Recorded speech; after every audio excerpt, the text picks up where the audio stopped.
All right, welcome back to another episode of CRE, The Unspoken Truth. I am Charlie Coppola, and we got a very special guest today, our very own Brock Baker.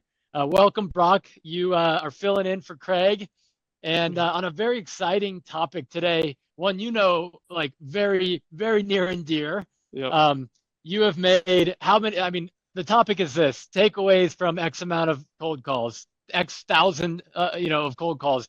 How many? What's the number? How many cold calls have you made? Yeah, so I did a post last year, over 10,000. I mean, that's since thousands blown that out of the water.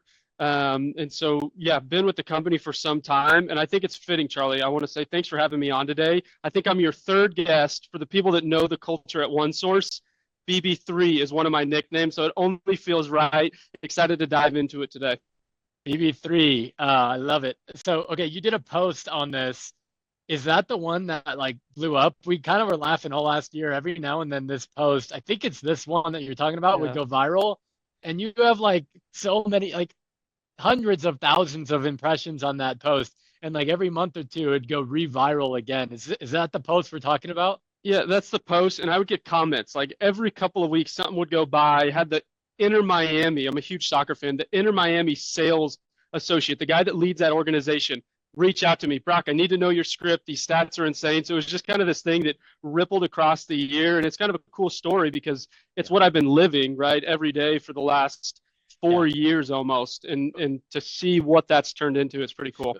There's a reason this is our topic today is because you are uniquely qualified to talk about it. So that's probably pretty cool for you to have people reaching out asking you about it. But early plug in the episode here, go check out Brock's post. You'll see the one that went viral. I don't know if it's pinned on your LinkedIn profile, but it Gotcha. should be. If it's not, follow Brock. He has great content on LinkedIn, and who knows, maybe you'll have another viral post this year. So that was a fun Yeah. one.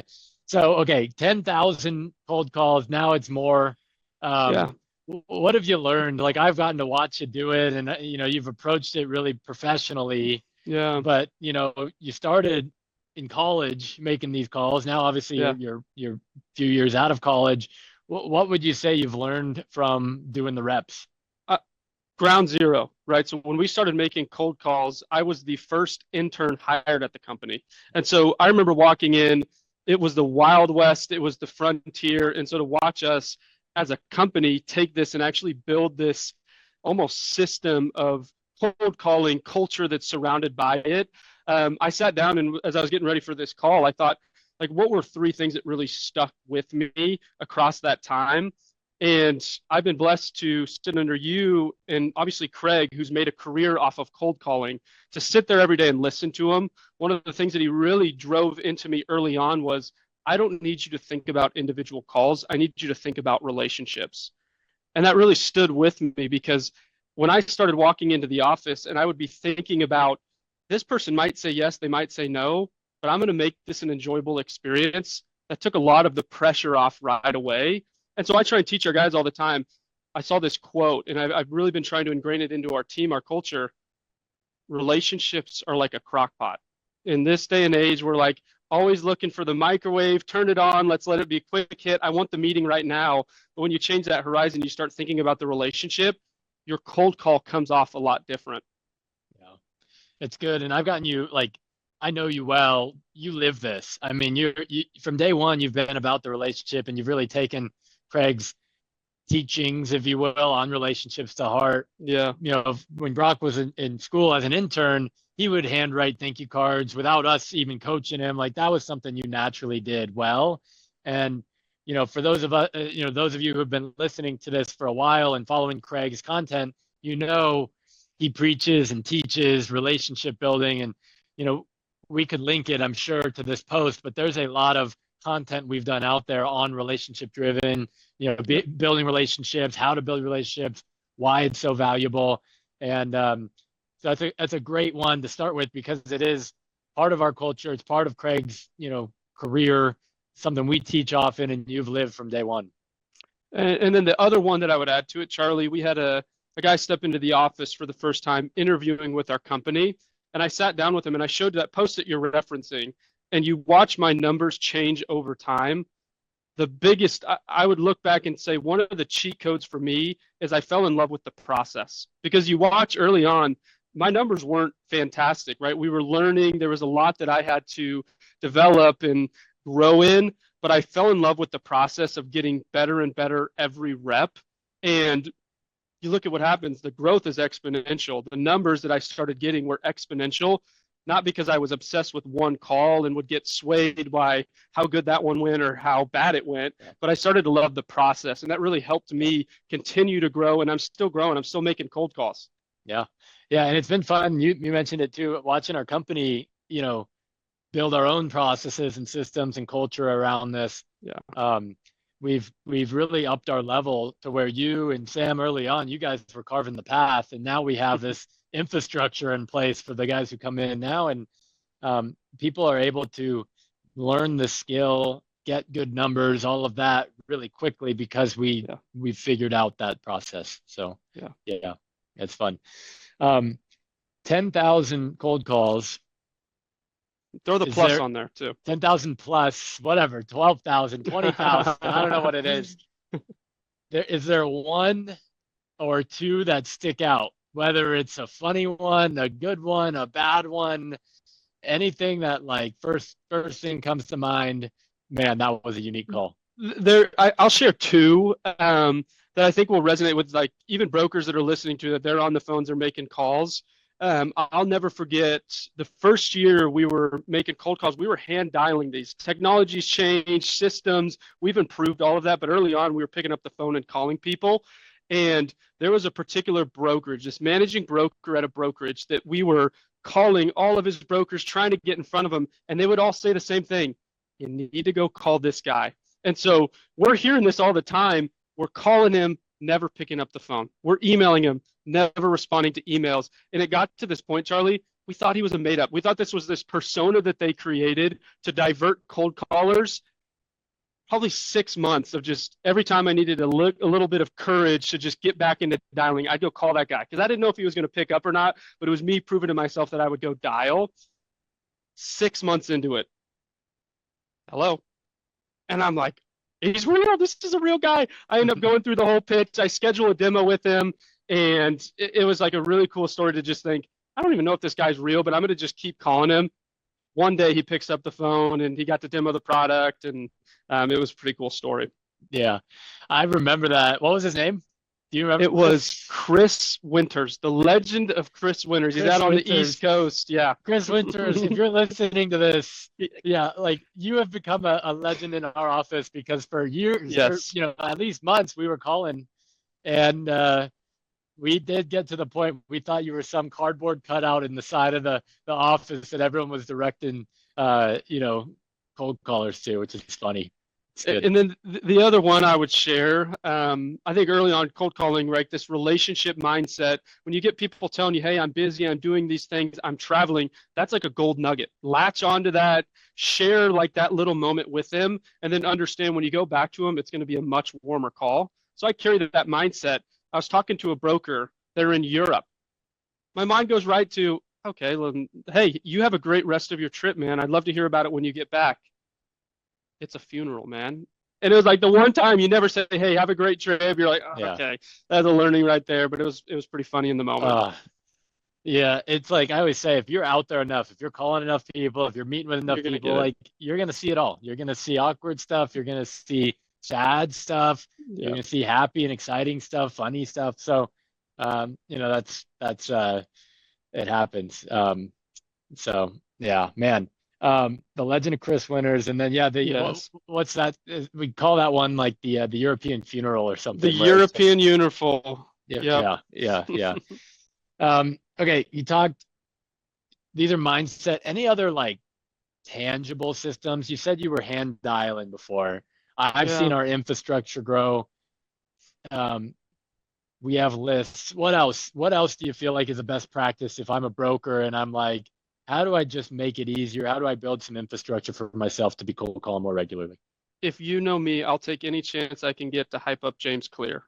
And I love his books. If you're not on his newsletter, you absolutely should, the 321 newsletter. But he has this famous quote, You do not rise to the level of your goals. You fall to the level of your systems. And so when I think about even like specific to cold calling systems, I break it into two buckets. I look at the operational systems, like what you mentioned, the dialer, the way that we set up tasks to follow up with people more effectively, our headsets, right? Like we've built scripts so that when we have somebody come into the office, we can help make them great by training them up, handing them scripts. So we've got this operational systems. The other part of that is the culture. You, Craig, now me, Sam, as we're stepping into this and growing the team, we've done a fantastic job building a system of culture that helps support our demos. Non-negotiable. We're going to hit 50 meetings every week. We're going to hit that as a team. We're going to get 2. So I don't go eat my lunch until I've gone and made 2 cold calls. That's a way that I keep myself accountable. It's a system that I built. Regimes, we track, we call these regimes. It's kind of this ridiculous idea that we track the first person that schedules a meeting any given day. So it's kind of creating this system around, hey, we're going to get into the office and we're going to get after it, and we want to be the first to go, and that over time really makes a difference. So I would, the systems, right? It's the operational, and then it's also the culture. The culture, the regimes have been such a fun addition, I feel like, and I can't tell you how much I love, like I'll walk into the office 7:58 a.m. 4 guys are calling and they're competing, and like we've got it on the whiteboard, like who won today, and like we have fun with it, and we call it, every month or so we have a new regime is what we call it, and we see who wins that month, and so it just is a way, like you said, to get after it first thing in the morning, and the truth is, right, like our company, right, every day matters, and that's true for brokers too. Every day matters, every hour matters. Like, go make the most of it, and getting in and dialing at 8 a.m. and having the people next to you do it is a total motivating, because you're not going to feel like dialing every day. You're not going to feel like you've got all this energy, but when 3 or 4 people next to you are, it's a lot easier to bring the energy. It's fun. Okay. Is there a relationship, right? You preach relationships at the beginning of this. Craig preaches relationships. Is there a relationship that started with a cold call that turned into something much bigger that comes to mind? Yeah, I would have 2 stories I'd share on this. One, on the professional side, there's a broker out of which I'm originally from the Midwest, Wichita, Kansas. Probably 10% of the people that are going to listen to this will even know where that is. But I grew up in Wichita, and I cold called the broker very early into my time at OneSource, who was doing commercial real estate deals. But I just saw on a whim, she was actually running for councilwoman of the county that I used to live in growing up. And I'm like, I'm going to just go cold call this person. Fast forward 3 years in the future, she won councilwoman. So she's crushing it on that side of things. She started her own brokerage, and we're now working with her, implementing OneSource into her business as she's growing her brokerage business. And so it started with a cold call, and then it started with follow-up, checking in. Hey, congrats, I saw you won that election. I saw that you started your own brokerage. And when the timing was right, we built the relationship to know, Brock is serious about this, and he believes in what he's doing, and I think he can help me. That's a great one. And I'll add, because you won't say this, a little brag for yourself. That's one of your bigger deals that you've closed, right? And it started small, and it may have even started, I don't know the full story of the deal, but it started with a call and a 3-year relationship. And then it's turned into, over time, a bigger deal, which is fantastic, And then the other one I'd add on to that, we have a lot of college students that will step in, people that are making dials for the first time. And a story that I'll often share, cold calling is so much bigger than just like your 9 to 5 showing up in the office. I think back, I was involved in a soccer ministry at my time in college. And so we were putting on soccer clinics, sharing the gospel with these students throughout the week. And we were working in Phoenix, Arizona, in kind of a neighborhood where they didn't have access to a lot of resources. And so at the time, I'm making cold calls all the time. My logical mind goes to, well, why don't I just go try and call and see if we can make that happen? So we didn't have the resources to go pay for cleats and equipment for these kids, but I just started cold calling all of the soccer shops in the valley and saying, hey, this is what I'm trying to do. None of them were really doing anything, but I got an intro to this organization. It's a mother and a son that run it together, and they supply equipment. So we were able to get cleats and all this stuff for the kids. And it was a really cool thing where yeah, I'm building this skill set of cold calling, but it's helping me in every part of my life, which was really a pretty cool Yeah. reflection for me too. Yeah, it's a great story because, it is, and we say this too, it's not just about making calls and hitting your numbers, blah, blah, blah. It's about so much more. And I love Yeah. teaching guys to call because you get, immediate feedback. You got to Yeah. improve every day. You get Yeah. reps and feedback from the market. Yeah. You test your commitment. You get hung up on, you get told no. Yeah. You can build great relationships if you have the long-term perspective. So it's such a, if you use it this way, it can be a great metaphor for so many other great lessons in business and in life. And, that's a great one right there, using the skill to go actually make a real impact for other, kids and people on the soccer side or in on that organization, which is great. Yeah. Okay, 10,000 plus cold calls, right? Got to add the Yeah. plus. It's amazing number, great achievement, viral post, blah, blah, blah. What's next? I mean, is there another number? Is it 20,000 or is it a different area of the company or a different area of your personal skill set that you're aiming for? Is there another big number that you're aiming for? That's the beauty of OneSource. What we do matters. And so like that journey is being unraveled. I look back and I look at that number, and without you saying it, cold calling is a foundational skill. So it has been the launching pad that I've used into all the other things that I've done at our company. Now closing accounts, helping onboard new clients as I'm training up new callers at our company. And so two ways that I'm like, even if I just look at the next 18 months at this company, where am I really excited to kind of launch pad into? We've launched an enterprise product. We're now selling back offices to brokerages. And I'm like sitting here thinking about as we roll into this year, that's deeper relationships. It's larger deals, and it's a new strategic skill set. I think it's going to grow me a lot. So I'm really excited for that kind of shift, that iteration that I'll be doing at the company. And then you and Craig have done a really good job of really pushing the company to also grow. So I get excited about the things that I'm doing, helping train up our next generation as well. I want somebody else posting 10,000 cold calls, and I want to help them get there faster and better. And so I'm sitting here thinking about how do I put my arm around other people and help them get there faster? Because I've done the reps, right? I've made the calls, and if I can help somebody get there that much faster, that's another place that I'm really excited to grow in. Cool. Training the next generation, growing your sales skill set on the enterprise side, and leaning into the relationships, like you said, right? Like longer term, bigger relationships, make them win-win. The other one we talked to at the beginning, and I don't know if you have a number on this, your LinkedIn. I know you're putting more effort into that. Do you have a number that you're aiming for? Posts, impressions, any of that, or is it just be consistent, or what? The impressions will come. I want to hit 50. I fell 3 short last year. I want to hit 50 posts this year. Yeah, I believe in you. Yeah. 47, man. I know. Right there. Right there. And it's just forcing me to think a lot more. It's fun. It's like I have brokers that I communicate with, and we've built real relationships just by being on LinkedIn. Like I'm going to shoot him a note and say, dude, I saw you close that deal. Congrats. And he's going to ask, how are your wife doing? Like it's another place that I've seen an opportunity to be. We could talk about crockpot relationships. Go build those crockpot relationships. Yeah. Well, Brock, congratulations on the 10,000 plus calls and all the learnings. Of course, I say this all the time about our company, right? The numbers are the numbers. They're great. We're proud of them. But there's so much more, there's emotion, there's failures, there's major successes in the numbers. And so, you obviously know those. You shared some of them with us today. I've gotten to watch you go through this journey and learn and grow as a person. And so I've gotten to experience a lot of that with it.